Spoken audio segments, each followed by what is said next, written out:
जय हिंद। तो जैसा कि हमने आपसे कहा था कि हमारे यूट्यूब चैनल पे बहुत जल्दी 12th क्लास के भी क्लास शुरुआत करने वाले हैं। तो हम आज आप लोगों के बीच उपस्थित हो चुके हैं। क्लास 12 का जो ये पहला चैप्टर है पॉलिटिकल साइंस यानी राजनीति शास्त्र में जो है दो ध्रुवीयता का अंत, ये चैप्टर की पहली शुरुआत कर रहे हैं। इस चैप्टर का नाम है दो ध्रुवीयता का अंत। सब्जेक्ट जो है पॉलिटिकल साइंस है और जो है ये टॉप 20 हमने इसे एमसीक्यू तैयार कर रखा है। तो अब हम शुरुआत करते हैं क्वेश्चन की। जो पहले क्वेश्चन है और पहला क्वेश्चन कहा जा रहा है कि बर्लिन दीवार जो है कब गिराया गया। क्या बर्लिन दीवार 1979 ईस्वी में गिराया गया?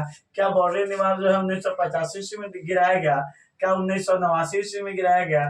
क्या 1991 ईस्वी में गिराया गया? तो जो बर्लिन दीवार गिराया गया था वह बर्लिन दीवार गिराया गया था 1989 ईस्वी में। और जैसे ही बर्लिन दीवार गिरा दिया गया जो है शीत युद्ध खत्म भी हो गया। अब आप समझिए शीत युद्ध जो है क्या था। आपसे पूछा जाएगा कि शीत युद्ध क्या था, तो आप बेसिक में समझिए कि शीत युद्ध जो था ना एक वैचारिक युद्ध था। क्या था? एक वैचारिक युद्ध था।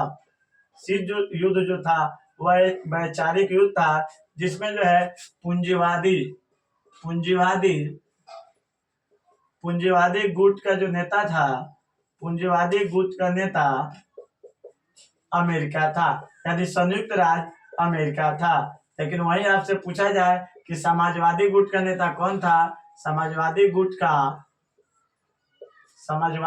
का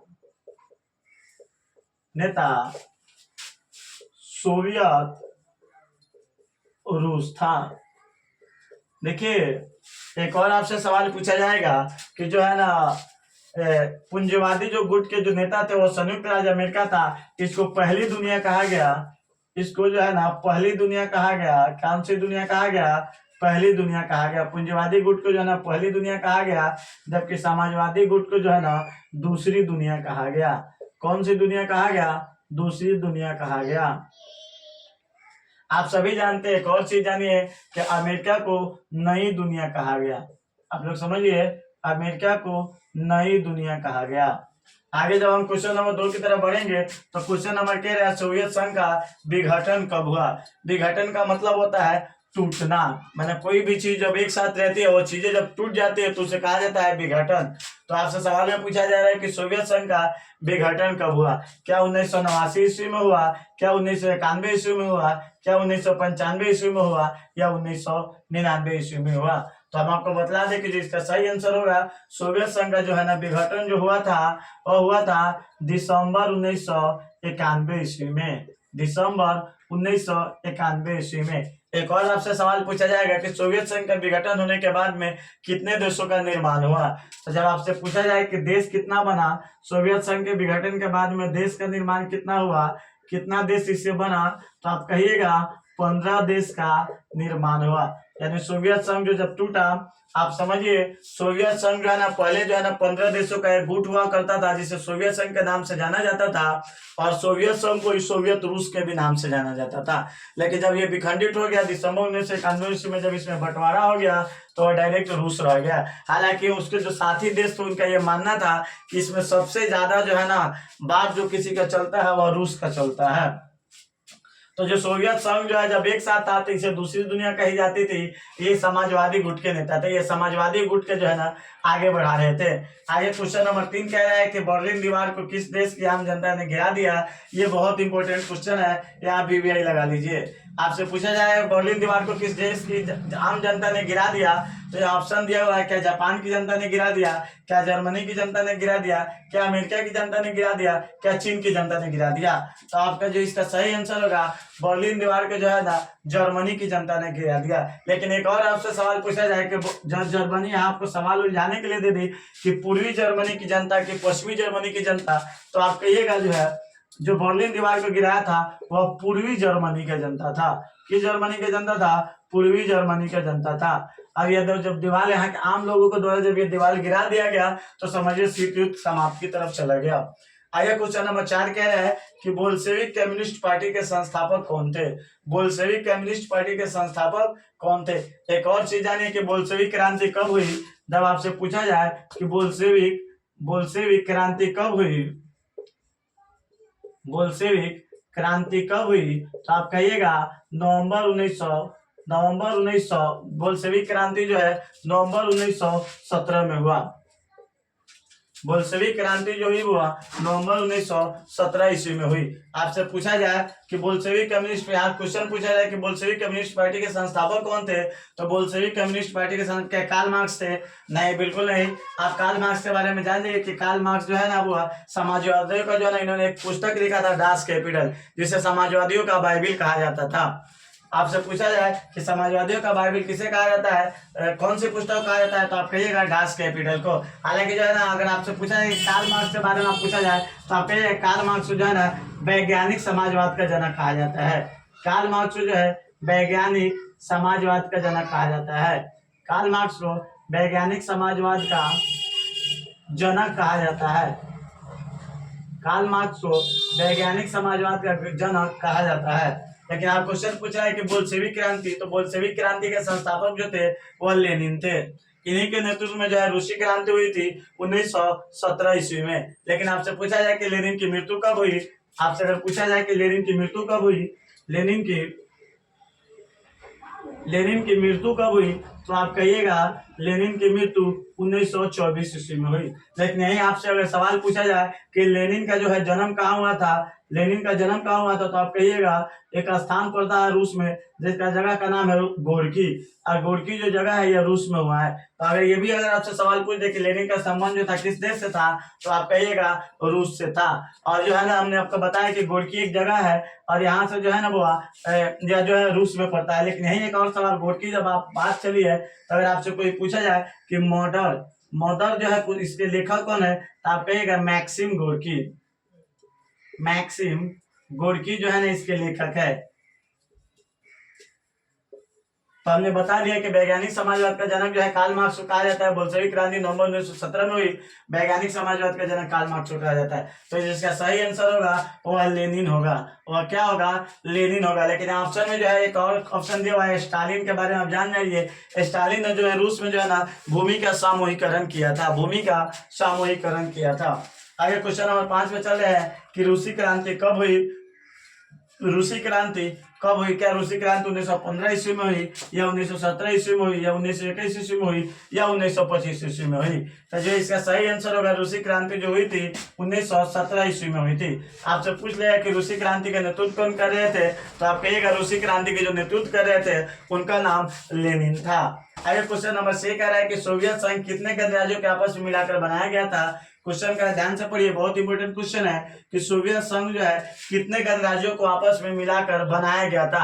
हमने यहाँ जब आपको बतला रहे थे तो सोवियत संघ के बारे में बतलाया था कि सोवियत संघ जो है ना इसमें जो इसका निर्माण किया जा रहा था तो 15 देशों के साथ जो है मिल करके जो है ना इसका निर्माण किया गया था। तो ऑप्शन में देखें क्या 5, 10 नहीं, बिल्कुल नहीं, 15। अगर एक और चीज आपसे पूछा जाएगा कि सोवियत संघ का जब विघटन हुआ तो कितने देशों का निर्माण हुआ, तो आप कहिएगा जब सोवियत संघ का विघटन हुआ तो 15 देशों का निर्माण हुआ। आगे क्वेश्चन नंबर जो है हम लोग 7 की तरफ बढ़ते हैं। सोवियत संघ के अंतिम राष्ट्रपति कौन थे? हमने आपको बताया कि दिसंबर 1991 ईस्वी में इसका विभाजन हो जाता है और 15 देशों का निर्माण होता है। तो आपसे पूछा जा रहा है कि सोवियत संघ के जो है अंतिम राष्ट्रपति कौन थे, यानी जब सोवियत संघ जब दोनों एक साथ था, 15 देश एक साथ चल रहे थे तो उसका नेतृत्व कौन कर रहे थे, या उस समय जो है अंतिम राष्ट्रपति के रूप में पदभार कौन संभाले थे? तो क्या स्टालिन संभाले हुए थे, क्या लेनिन संभाले हुए थे, या गोर्बाचोव जो है, या मार्क्स? तो जो इसका सही आंसर होगा वह गोर्बाचोव होगा। इनका जो पूरा नाम है मिखाइल गोर्बाचोव। अगर आपसे यही पूछा जाए कि सोवियत संघ के जो है ना अंतिम जो राष्ट्रपति जो थे वो कब बने हुए थे, हमने आपको बताया कि सोवियत संघ के जो अंतिम राष्ट्रपति थे वो मिखाइल गोर्बाचोव थे, लेकिन वो कब बने हुए थे? ये जो सवाल बहुत इंपॉर्टेंट है आपके लिए, तो आप जान लीजिए जो अंतिम बार जो बने हुए थे वह साल था 1985 ईस्वी में। यानी जो है ना अंतिम बार जब बने तो कब बने? 1985 ईस्वी में। आगे क्वेश्चन नंबर हम लोग 8 की तरफ चल रहे हैं। तो क्वेश्चन नंबर 8 कह रहा है कि किसके नेतृत्व में सोवियत के 3 बड़े गणराज्य सोवियत संघ की समाप्ति की घोषणा की। यानी हमने आपको बतलाया था कि 15 राज्यों के साथ मिलकर एक गठन हुआ था, तो ऐसा कौन सा व्यक्ति था जिसने इसके नेतृत्व की थी और उसने घोषणा की थी कि जो है अब हम जो है सोवियत संघ के साथ नहीं रहेंगे? क्या मिराबायो था, क्या अबेसियो था, क्या येल्टसिन था, या स्टालिन था? तो आपको एक बात बता दें, मिराबायो और अबेसियो का जो संबंध है वह फ्रांसीसी क्रांति से है। मिराबायो महासाम्राज्य और आवेशियों का जो संबंध है वो फ्रांसीसी क्रांति से है। वहीं जब हम आगे बढ़ते हैं तो येल्त्सिन था, येल्त्सिन का पूरा जो नाम था वो है Boris Yeltsin, Boris Yeltsin, Boris Yeltsin. तो इसका आंसर जो सही होगा वो बोरिस येल्त्सिन के नेतृत्व में जो है नेतृत्व करते हैं। और सोवियत संघ के 3 बड़े गणराज्य जो है ना वो ये तय करते हैं कि अब जो है हम सोवियत संघ के साथ नहीं रहेंगे। आगे क्वेश्चन नंबर 9 की तरफ बढ़ते हैं। तो क्वेश्चन नंबर 9 कह रहा है कि सोवियत संघ पर कम्युनिस्ट पार्टी ने कितने वर्षों तक शासन किया? क्या यहाँ आंसर जो है क्या 50 वर्षों तक, 60 वर्षों तक, 70 वर्षों तक या 100 वर्षों तक? यानी जो सोवियत संघ का एक गुट बना हुआ था उस पर जो है कितने वर्षों तक जो है ना सोवियत संघ का शासन रहा जो है कम्युनिस्ट पार्टी का? तो जो इसका सही आंसर होगा वो होगा 70 वर्षों तक। यानी जो है ना सोवियत संघ पर जो है कम्युनिस्ट पार्टी जो है 70 वर्षों तक शासन किया। आगे क्वेश्चन नंबर 10 पे हम बढ़ रहे हैं। तो कह रहा है पेरेस्ट्राइका और ग्लासनोस्ट की नीति किसने शुरू की थी? एक समझिए, एक बात समझिए, पेरेस्ट्राइका की जगह पर कभी कभी आपसे सवाल पूछ देगा पुनर्गठन, पुनर्गठन, और ग्लासनोस्ट की जगह पर पूछ देगा खुलापन। इसको ध्यान से रखना है। अगर ये जो है पेरेस्ट्राइका पूछे तब या ग्लासनोस्ट पूछे तब तो पुनर्गठन या खुलापन की नीति की शुरू किसने किया था? क्या ये लेनिन ने किया था, क्या गोर्बाचोव ने किया था, क्या स्टालिन ने किया था, या येल्त्सिन ने किया था?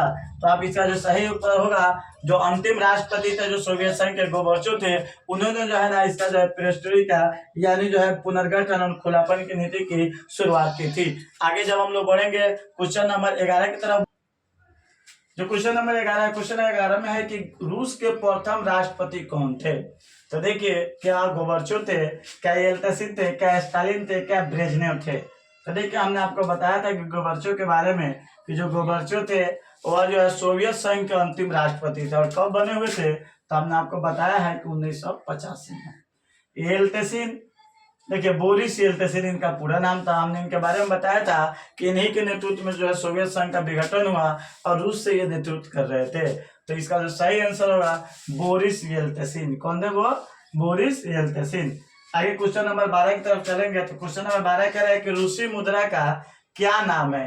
क्या टाका है, क्या रूबल है, क्या डॉलर है, या येन है? तो समझिए, रूसे रूसी और रूसे रूबल, रूसे रूसी और रूसे रूबल। देखिए रूस, या समझिए रूस और रूबल, रूसी मुद्रा का क्या नाम है? रूबल। वही जब आपसे पूछा जाएगा ये जो टाका है, टाका किस देश की मुद्रा का नाम है? अगर आपसे पूछा जाए तो आप कहिएगा टाका जो है वह बांग्लादेश की मुद्रा का नाम है। कहाँ का नाम है? बांग्लादेश की मुद्रा का नाम है। वही हमने तो रूबल का लिख दिया। अगर वही पूछा आपको डॉलर किस देश की मुद्रा का नाम है, डॉलर, तो आप कहिएगा डॉलर जो है अमेरिका की मुद्रा है, डॉलर जो है अमेरिका की मुद्रा है। लेकिन अगर आपसे पूछे कि येन कहाँ है तो कहिएगा येन जो है जापान की मुद्रा का नाम है, येन जो है जापान की मुद्रा के नाम है। तो जो इसका सही आंसर होगा रूसे रूस, रूसे रूबल। टाका कहाँ का है? बांग्लादेश का है। डॉलर कहाँ का है? अमेरिका का। येन कहाँ का है? जापान का है। आगे क्वेश्चन नंबर 13 की तरफ बढ़ते हैं। क्वेश्चन नंबर 13 कह रहा है उज्बेकिस्तान की राजधानी कहाँ है? वाशिंगटन डीसी है, क्या तस्कंद है, क्या ढाका है, क्या बीजिंग है? तो देखिए वाशिंगटन जो है डीसी जो है यह संयुक्त राज्य अमेरिका की राजधानी है। कहाँ की है? अमेरिका की। ढाका जो है वह है बांग्लादेश की, बांग्लादेश की। बीजिंग जो है यह चीन की है। एक समझिए, चीन को जो है एशिया का मरीज कहा जाता है, समझ में नहीं? जिस तरह से यूरोप का मरीज तुर्की को कहा जाता है उसी तरह से जो है चीन को पहले एशिया का मरीज कहा जाता था। तो यहाँ एक ही ऑप्शन रह जाता है, तो तस्कंद है। समझिए, वाशिंगटन डीसी अमेरिका की राजधानी है, ढाका बांग्लादेश की, और बीजिंग जो है चीन के।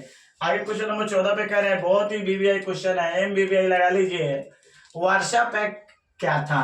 क्या यह सैन्य समझौता था, क्या यह आर्थिक सुधार था, या व्यापार समझौता था, या मुद्रा था? तो जो इसका सही आंसर होगा जो है वार्सा पैक्ट जो था वह एक सैन्य समझौता था। क्या था वह? वार्सा पैक्ट सैन्य समझौता था। आगे कह रहा है कि गोर्बाचोव सोवियत संघ के राष्ट्रपति कब बने थे? हमने बताया था कि मिखाइल गोर्बाचोव जो सोवियत संघ के अंतिम राष्ट्रपति थे, और वो जो कब बने थे तो पहले आप जान चुके हैं कि 1985 ईस्वी में बने हुए थे। आगे क्वेश्चन नंबर 16 है कि साम्यवादी शासन का प्रयोग सर्वप्रथम कहाँ हुआ? क्या साम्यवादी शासन का प्रयोग सर्वप्रथम जापान में हुआ, क्या जर्मनी में हुआ, क्या रूस में हुआ, क्या अमेरिका में हुआ? तो इसका सही आंसर होगा साम्यवादी शासन का सबसे पहला प्रयोग जो है रूस में हुआ था। आगे कह रहे हैं गुटनिरपेक्षता की नीति किस देश ने अपनाई थी? ऑप्शन यहाँ दे रखा है, रूस दे रखा है, अमेरिका दे रखा है, भारत दे रखा है और चीन दे रखा है। तो जो गुटनिरपेक्षता की अपनी जो देखिए रूस के बारे में आप जान रहे हैं कि इन्होंने समाजवादी शासन का प्रयोग किया था, अमेरिका जो है पूंजीवादी का है, तो भारत ने जो है ना गुटनिरपेक्षता की नीति को अपनाया था। अगर आपसे पूछा जाए कि किस सम्मेलन का परिणाम है गुटनिरपेक्षता, तो आप कहिएगा बाडुंग सम्मेलन। कौन सा सम्मेलन? बाडुंग सम्मेलन। को भी अगर निकालिए और एक इंपॉर्टेंट पॉइंट को लिखिए कि जो है ना गुटनिरपेक्षता की नीति में जो है ना भारत की अगुवाई कर रहे थे, भारत में जो अगुवाई कर रहे थे इनका नाम था जवाहरलाल नेहरू। जवाहरलाल नेहरू। लेकिन यही आपसे सवाल पूछा जाए कि मिस्र में कौन कर रहे थे, जिसको मिस्र को इजिप्ट कहा जाता है, तो मिस्र में कर रहे थे गमाल अब्दुल नासिर। लेकिन अगर यही पूछे, ये तीन नेता बहुत इंपॉर्टेंट है,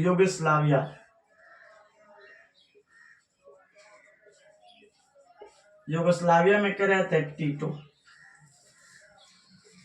तो भारत में जो है पंडित जवाहरलाल नेहरू कर रहे थे, मिस्र में गमाल अब्दुल नासिर कर रहे थे, यूगोस्लाविया में जो टीटो कर रहे थे। और किस सम्मेलन का परिणाम था गुटनिरपेक्षता? तो आप कहिएगा बाडुंग सम्मेलन का परिणाम था। आगे क्वेश्चन नंबर 18 कह रहे हैं कि टस्कन समझौता जो है कब हुआ था? क्या टस्कन समझौता 1952 ईस्वी में हुआ था, 1960 ईस्वी में हुआ था, 1966 ईस्वी में हुआ था या 1975 ईस्वी में हुआ था? तो जो टस्कन समझौता हुआ था वो 1966 ईस्वी में हुआ था। लेकिन यही अगर आपसे सवाल पूछे कि टस्कन समझौता जो है किन दो देशों के बीच हुआ था, तो टस्कन समझौता जो है भारत और पाकिस्तान के बीच हुआ था, भारत पाकिस्तान के बीच हुआ था। लेकिन आपसे पूछ दे कि टस्कन समझौता भारत और पाकिस्तान के बीच हुआ था, तो उस समय भारत के प्रधानमंत्री कौन हुआ करते थे? तो उस समय जो भारत के प्रधानमंत्री हुआ करते थे लाल बहादुर शास्त्री। लाल बहादुर शास्त्री। लेकिन वही अगर पूछा जाए कि पाकिस्तान के कौन थे, तो आप कहिएगा पाकिस्तान के जो थे उस समय अयूब खान थे। किनके बीच हुआ था? लाल बहादुर शास्त्री अयूब खान के बीच हुआ था। लेकिन अगर आपसे पूछा है किन दो देशों के बीच हुआ था, तो आप कहिएगा भारत और पाकिस्तान। लेकिन अगर इसका एग्जैक्ट डेट पूछे तो आप कहिएगा 10 जनवरी 1966। 10 जनवरी 1966 ईस्वी को टस्कन समझौता हुआ था, भारत और पाकिस्तान के बीच हुआ था। और भारत के जो उस समय प्रधानमंत्री थे लाल बहादुर शास्त्री, तो उधर से अयूब खान थे। आगे क्वेश्चन नंबर 19 की तरफ बढ़ेंगे। तो क्वेश्चन नंबर 19 कह रहा है कि दूसरी दुनिया के नाम से जाना जाता है। हमने जब आपको पहले ही पढ़ा रहे थे तो बताए थे कि प्रथम दुनिया के नाम से जो है अमेरिका के जाना जाता है, और दूसरी दुनिया के नाम से जो है समाजवादी शासन वाले देश रूस को जाना जाता था। तो क्या है, समाजवादी प्रणाली को जाना जाता है, पूंजीवादी को, मिश्रित को, और इनमें से कोई नहीं। तो जो आप पहले ही जान गए कि दूसरी दुनिया के नाम से जो है समाजवादी को जाना जाता था, और जो है पूंजीवादी को दूसरी दुनिया के नाम से जाना जाता था। आगे क्वेश्चन नंबर 20 कह रहा है तस्कंद किस देश की राजधानी है? क्या अफगानिस्तान की राजधानी तस्कंद है, क्या तुर्कमेनिस्तान की राजधानी तस्कंद है, क्या उज्बेकिस्तान की राजधानी तस्कंद है, या अजरबैजान की राजधानी तस्कंद है? तो जो इसका सही आंसर है, जो तस्कंद जो जिस देश की राजधानी है वह है उज्बेकिस्तान की राजधानी जो है तस्कंद में जो है। तस्कंद समझौता 10 जनवरी 1966 ईस्वी को जो है ना भारत के जो उस समय प्रधानमंत्री लाल बहादुर शास्त्री और अयूब खान के बीच हुआ था। तो इस तरह से हमने आपको 20 टॉप 20 MCQ करा रखा है।